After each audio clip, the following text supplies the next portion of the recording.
আওয়ামী লীগ সরকার, রং headed Sheikh Hasina, সে এবং তার দলের যে মন্ত্রীতন্ত্রী যারা আছে, অবৈধ মন্ত্রী যারা আছে, প্রত্যেকে কিন্তু অকপটে সত্য, নিজের অজান্তে সত্য স্বীকার করে ফেলছে। কি সত্য?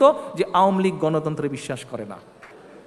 খেয়াল করে দেখবেন, প্রায় তারা বক্তব্যে বলে গণতন্ত্র না, গণতন্ত্র না, আগে উন্নয়ন উন্নয়ন উন্নয়ন, বলে না? তার মানে তো তারা অকপটে স্বীকার করে নিয়েছে 40 বছর রাজনীতি করে শেখ মুজিব বাকশাল কায়েম করেছিল। শেখ হাসিনাও গত কয়েক বছর রাজনীতি করে এখন কি বলছে? গণতন্ত্র না উন্নয়ন। অর্থাৎ গণতন্ত্রে বেসিক্যালি আওয়ামী লীগ, শেখ মুজিব, শেখ হাসিনা যে কখনোই বিশ্বাস করত না। যদি গণতন্ত্রে বিশ্বাসই করত তাহলে তারা জনগণের উপরে আস্থা থাকতো এবং নির্বাচনী ব্যবস্থায় বিশ্বাস করত। যদি গণতন্ত্রেই তারা বিশ্বাস করত তাহলে শেখ মুজিব সেদিন 7 কোটি বাঙালির কথা শুনত এবং স্বাধীনতার ঘোষণা দিত, তাহলে ক্ষমতার লোভ করতো না। যেহেতু তারা গণতন্ত্রে বিশ্বাস করে না, সেই জন্য শেখ মুজিব সেদিন 7 কোটি বাঙালির কথা শোনেনি, বাংলাদেশের মানুষের কথা শুনে নেয়। শেখ হাসিনা, রং হেডেড হাসিনা এবং আওয়ামী লীগ যেহেতু গণতন্ত্রে বিশ্বাস করে না, সেই জন্য তারা এখন নির্বাচনী ব্যবস্থাকে কি করেছে? মানুষের উপরে যেহেতু আস্থা নেই, গণতন্ত্রে বিশ্বাস করে না, সেই জন্য মানুষের ভোটাধিকার তারা বন্ধ করে কি ব্যবস্থা করেছে নিজের চোখেই আপনারা সেটি দেখতে পাচ্ছেন। এই হলো আওয়ামী লীগের গণতন্ত্রের প্রতি আস্থা। আসেন এবার তাদের উন্নয়ন, গণতন্ত্র যে তারা বিশ্বাস করে না, এটি সংক্ষেপে আপনাদের সামনে বললাম, আপনারা জানেন এটি মানুষের সামনে প্রতিষ্ঠিত। এখন আসেন, তারা যে বলছে উন্নয়ন, তারা যে বলছে তারা উন্নয়নে বিশ্বাস করে, আসেন তাহলে উন্নয়নটা কেমন উন্নয়ন এটাও আমরা একটু সংক্ষেপে দেখি। তাহলে তাদের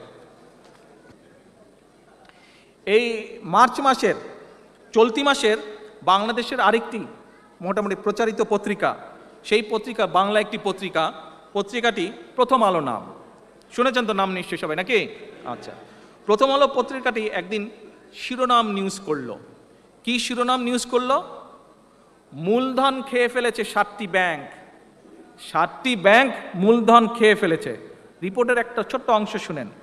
ব্যাংকগুলো নিজের মূলধন তো হারিয়েছেই, উপরন্ত 16,500 কোটি টাকার ঘাটতি পড়েছে।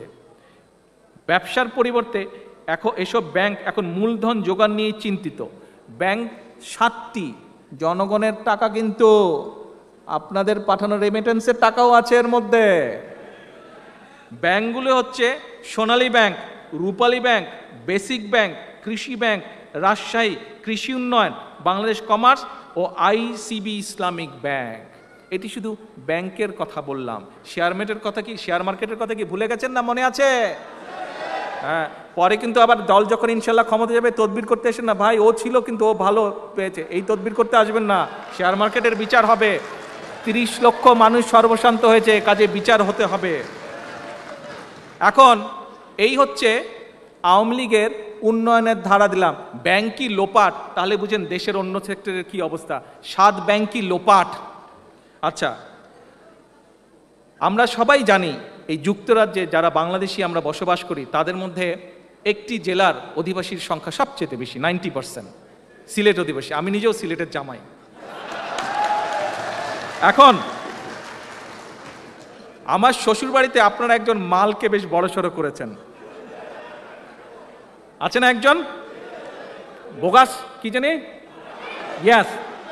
এই ভদ্রলোক আওয়ামী লীগের যে গণতন্ত্র সম্পর্কে, গণতন্ত্র নিয়ে আওয়ামী লীগের কী চিন্তাভাবনা, এটি নতুন প্রজন্ম যেরকম দেখেছে, এখানে সিনিয়র সিটিজেনরা আছেন, ওনারা দেখেছেন অতীতে শেখ মুজিবের সময়, আমরা যারা নতুন প্রজন্ম এবং সিনিয়র সিটিজেনদের মধ্যেখানে আছি আমরাও দেখেছি। উন্নয়ন কি এটি শেখ মুজিবের সময় দেখেছেন, দুর্ভিক্ষ থেকে আরম্ভ করে, ব্যাংক ডাকাতি থেকে আরম্ভ করে, পাটের গুদাম থেকে আরম্ভ করে, ও রিসেন্ট ব্যাংক ডাকাত বা কি ব্যাংক লোপাট, এটা তো ভুলেই গেলাম আপনাদেরকে, যে যেভাবে 1000 কোটি টাকা বিদেশে পাচার হয়ে গেল। এবং আমরা কি দেখলাম কয়দিন আগে বিবিসি থেকে যখন বলল যে এই লোপাটের সাথে ভিতরের লোকজন জড়িত আছে, সকালে বিবিসি বলল, বিকালবেলায় দেখলাম ওই ডিপার্টমেন্টের ওই ফ্লোরেই আগুন ধরে গেল। এই হচ্ছে আওয়ামী লীগের উন্নয়নের রাজনীতি, এই হচ্ছে আওয়ামী লীগের ডেমোক্রেসি। এবার আসেন আওয়ামী লীগের রাজনীতিকে খুব সংক্ষিপ্তভাবে আপনাদের এই বোগাস মাল কিভাবে ডিসক্রাইব করেছেন শুনবেন। এই বোগাস সাহেব, মিস্টার বোগাস, মিস্টার বোগাস কিভাবে আওয়ামী লীগের রাজনীতিকে এক লাইনের মধ্যে খুব সুন্দরভাবে এক্সপ্লেন করেছেন, শুনেন সেটি।